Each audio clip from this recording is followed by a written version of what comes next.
Excuse me. Hey, what's good? This is Danger Dan. Returning with some more Guilty Gear Strive.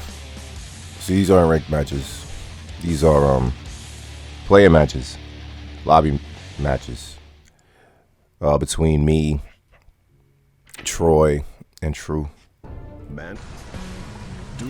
So, if I'm not mistaken, this was True's first day playing the game, which was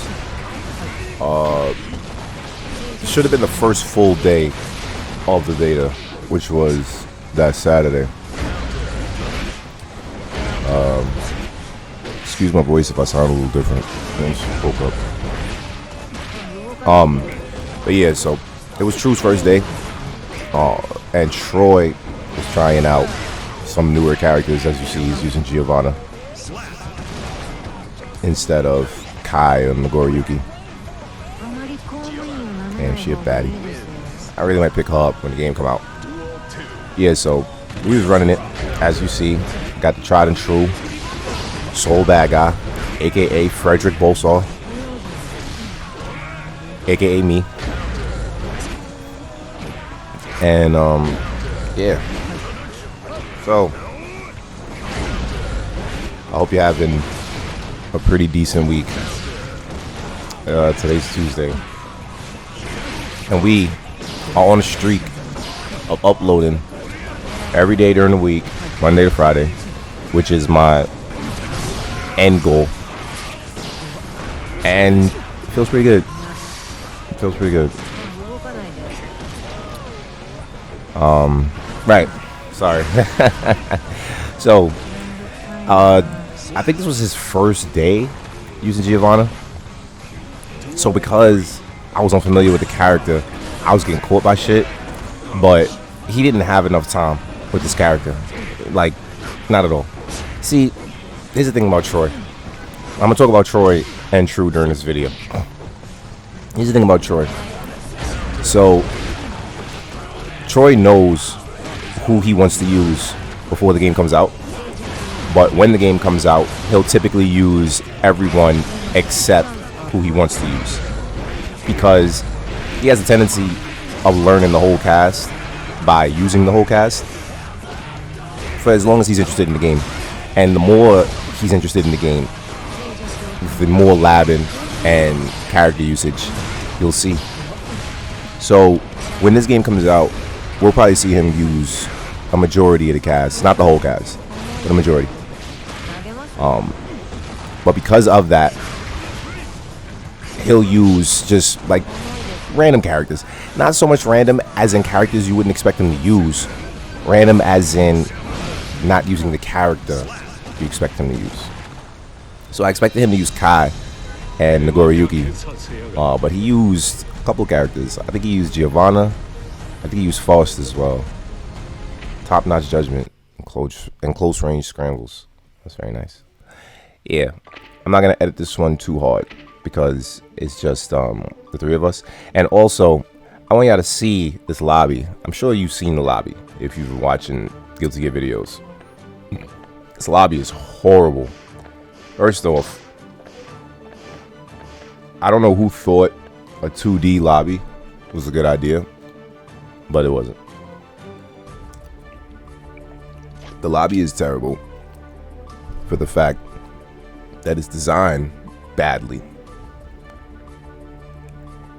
The wait time in the lobby, I don't know if it's going to be like that when the game comes out, but the wait time in the lobby was wild. Like, you got to wait a legit full 60 seconds after a match ends to start another one. And if you're the person who won the match, then you got to wait an extra 30 seconds because you have to do this stupid ass fist pump that they make you do when you win. Shit is mad annoying. Yeah, so I've spoken about Troy pretty often. I don't think I've ever spoken about True. So since this is his first time making an appearance, let me give a little bit of backstory. Just a little. So True, yeah, so True's my oldest friend, actually. I met this nigga in the 4th grade. Yeah, I met him in the 4th grade, and we were in the same school up until freshman year of high school. We ended up going to the same high school too. But yeah, so we were cool, like in school, as you would expect. But we didn't actually like hang out too tough. It would just be like we knew each other. We were in the same class in 5th grade, so we were together often enough. But we were familiar enough with each other to where, we had a good rapport, so to say. He was an asshole though. So when I turned 14, I had moved to Madison Street, which is like the beginning of my ballad. And I moved to Madison Street, and sure enough, this nigga True had lived, I'd say, 4 doors down from us. So he was the only person I knew on the block, and there were a lot of like people living on that block. This was like old school Brooklyn, New York, where there was a bunch of families living in your neighborhood. So there were a bunch of families living on our block. My family, his family, a whole bunch of families. And there were plenty of kids on the block. So I didn't know anybody. As that nigga just fucking bombed me. But yeah, I didn't know anybody other than True.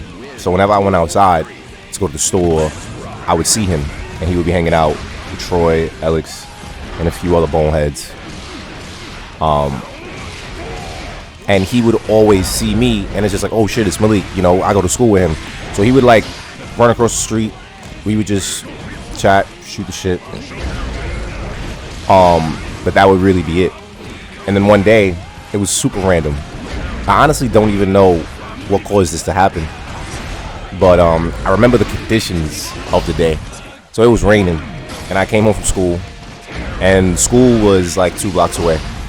So I saw True, Troy, and Alex. They were standing in front of Alex's crib, standing around in the rain. Fucking weirdos. Lost. Yeah, so they were standing around in the rain, sorry. And randomly, Troy calls me over. Because, like, he's seen me a few times, and they recognize me because True would always run across the street to talk to me when he saw me going to the store. And that happened often enough. I'd say the first month or so of me living on the block. So then he calls me over, and I'm nervous because Troy also went to our school. And as quiet as it's kept, Troy was a bully, and he was a pretty well-known bully. And he was like, this was back when, like, for some reason, I say, like, the kids that were born in, like, 92, I guess the boomers, I don't fucking know, these niggas were huge. I mean, like, 8th graders walking around being 6'5", fucking 300 pounds, while me and my generation, at most, like, 5'5", no cap, weighing in at a whopping 80 pounds. It was such a mismatch. It didn't make any sense. Anyway, so I go over there. Again, I'm nervous because I'm just like, this can't be good. So they say what up.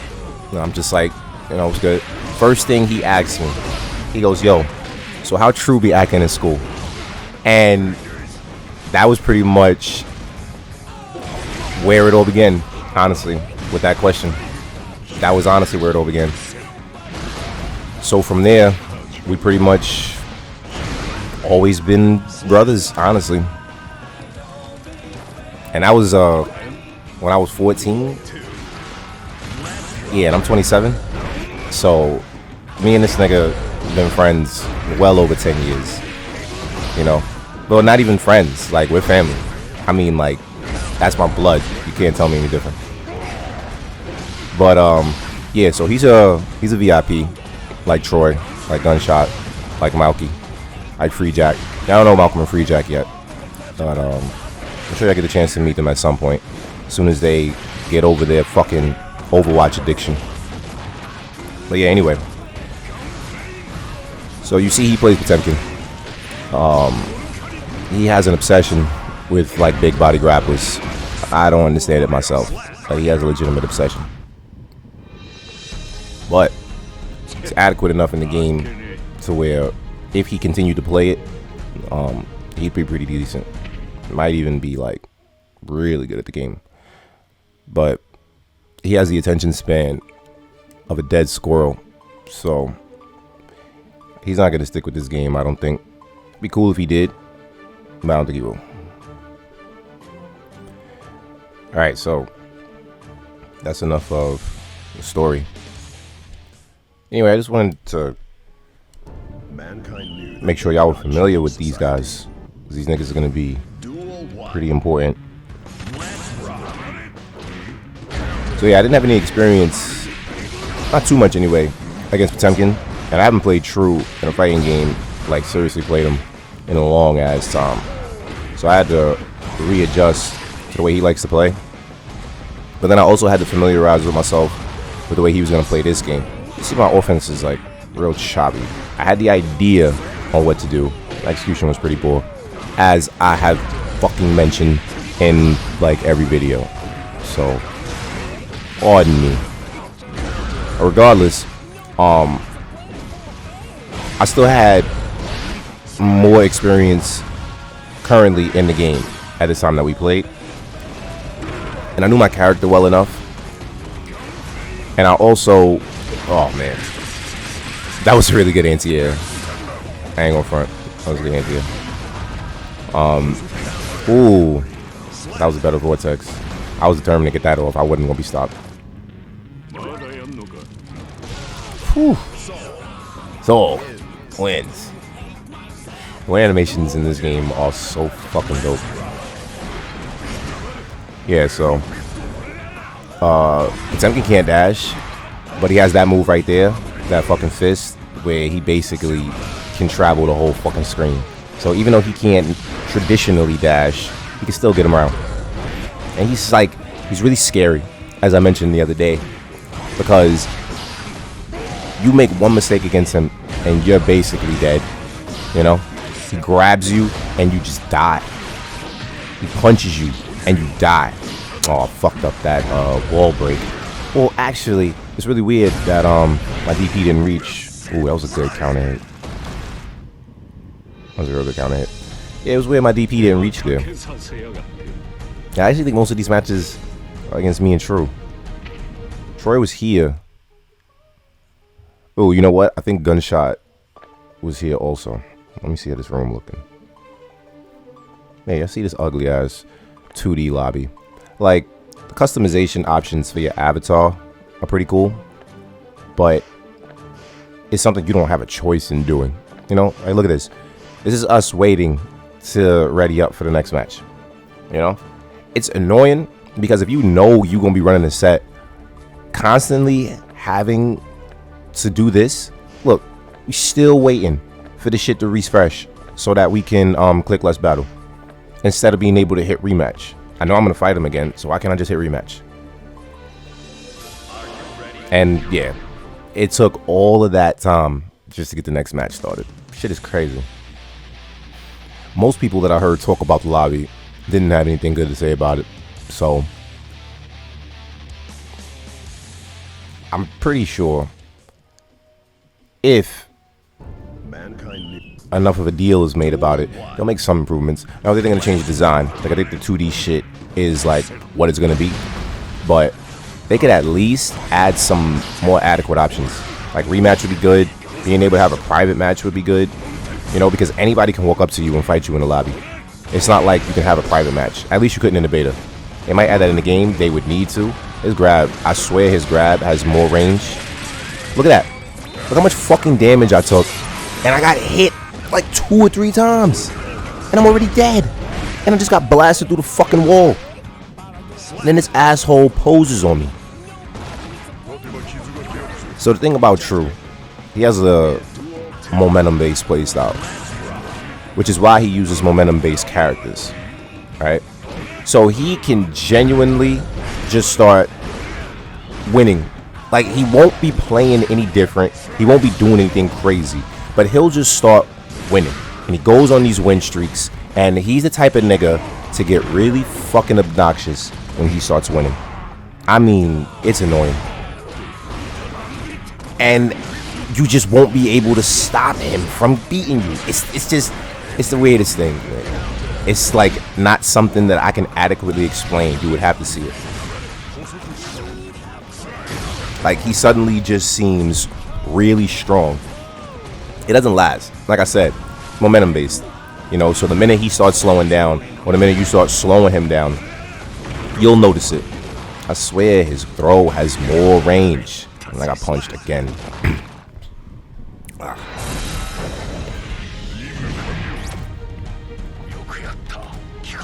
That was crazy. Did he just say rest in peace? This nigga's a fucking scrub. Look at him. He's not even doing his own thing. He's working for somebody. And they don't even show who he's working for. I have to read up his wiki. Real quick though. Y'all see? Can y'all see my avatar? I wasn't jacking it at first, but then I didn't have a choice. You know? And this isn't originally my name, but I had to do it for the legend that is Ratman from Ratland. Okay?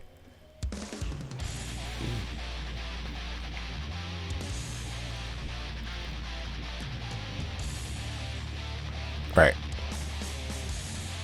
Oh, what the hell? Man. Excuse me. That was weird. Alright. So actually, yeah. This turned out just being me fighting True. I didn't realize it. I must have got this confused with another recording.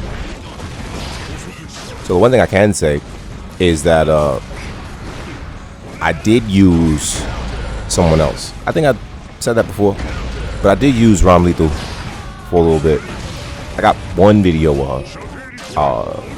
I'll show it just so y'all can see me using another character in case you might be getting tired of Soul. Because as you can see, I'm starting to get fucking pulverized. This is what I've been talking about, the momentum. You saw the last match and then you see this one. The nigga is just on a roll. That's it. He's not doing anything differently. I promise you, he's not doing anything differently. It's just the air is different. And it seems like everything is working. Look at this. He's getting fucking smacked. And when he realized how much damage he could do with the minimalist of movements, he just started being an asshole. He would just wait. Look, you see, he's going to wait for me to do something. But he's going to wait a little too long. Playing him is always interesting. He's the person that I don't want to lose to, you know. I enjoy losing to him the least. Not that I enjoy losing at all, but I just hate losing to this nigga. I can't do it, man. I can't allow it. So that flick, he's got the right idea. If he actually would have hit my gun flame, counter. If he would have actually hit my gun flame with that flick, he would send it back. Look at this nigga, man. Oh my gosh. That was a read. That was a hell of a read. You see, he's really good at fighting games. You know? He's really good at fighting games. So playing him is always fun. So I wish he would stick with the game. Counter. I definitely could have got. I know. I could have got another false slash. Show if that counter hit. Could have got another 5S. I know. And I definitely should not be as passive as I'm being. I kind of just gave that one away at the end there. I noticed that I started to hesitate because I was getting hit real hard. Harder than I expected to get hit. And I hesitated a bit.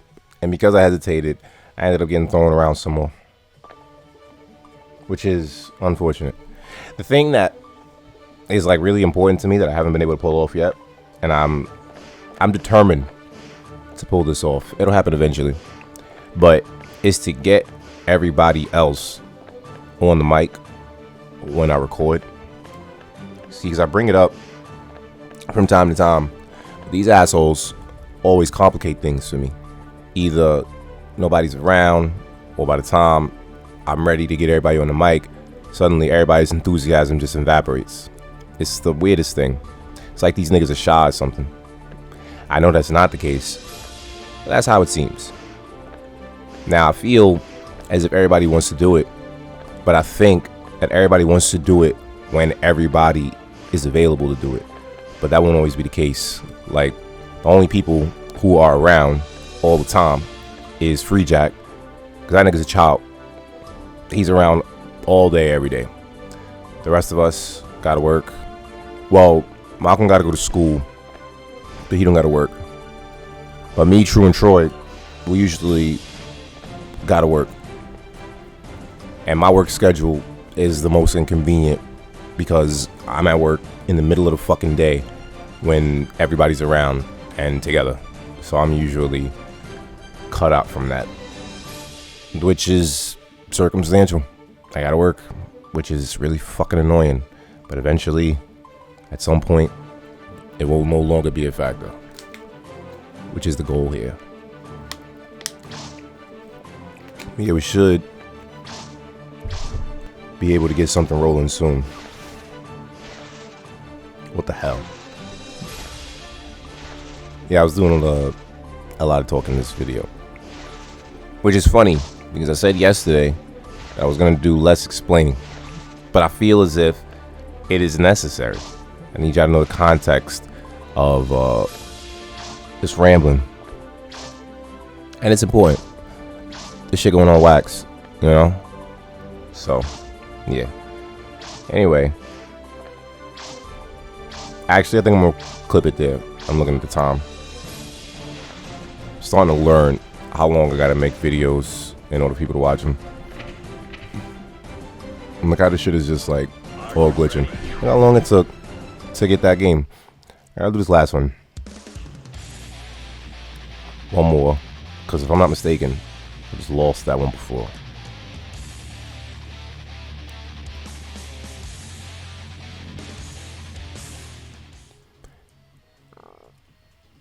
Mankind keep fighting at this stage too. The stages in this game are pretty dark.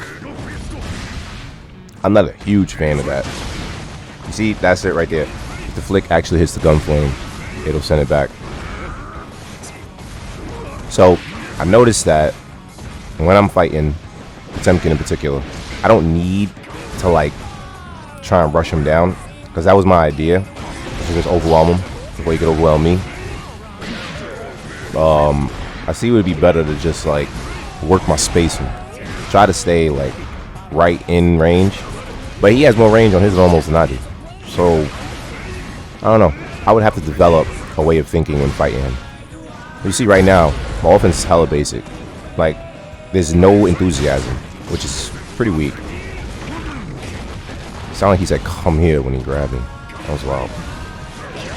You see, like, I'm falling into a real obvious pattern of movement. Gun flame, jump, gun flame, run forward. I don't like that. Being way too ridiculous. See, that was a good stagger on the throw. But other than that, look at this. This is unnecessary. I should not be allowing him to walk me down like this. It should be the opposite. I should be walking him down. That's a good stagger into the gun flame. See, gun flame is pretty strong in this matchup, I feel. Even though it doesn't go full screen, he has to deal with it, you know? Because he's so goddamn slow. Ooh, got him with that DP, that was good. Right, he's in the corner now. Good grab.